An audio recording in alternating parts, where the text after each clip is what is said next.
Aprel geldi, nur getirdi dünyaya. Benzeyir Adem'im güneşe, aya. 17 Aprel'dir, şirin bir bayram. Adem'in eşkine mən de oynaram. 2 yıl önce sen bize pay geldin. Baharın koynunda gül çiçek geldi.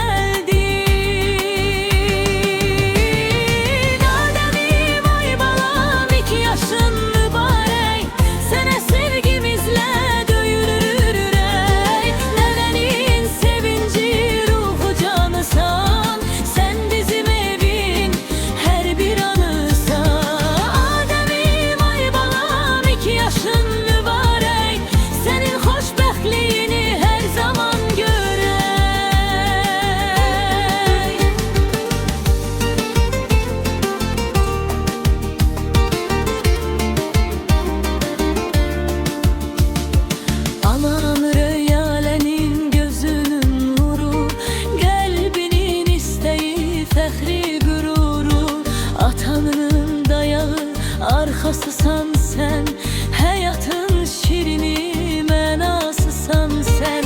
Adınla uçalıp adınla böyür, həmişə nura boya Adem bu ömrü.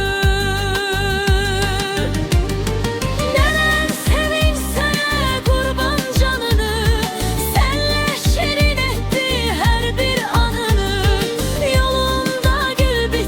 Tikan olmasın gözlerin, kederden hiç vaxt olmasın. Böyük boyat sen qeyrətli oğul, vətənə, millətə zinətli oğul. Adəmim ay balam, 2 yaşın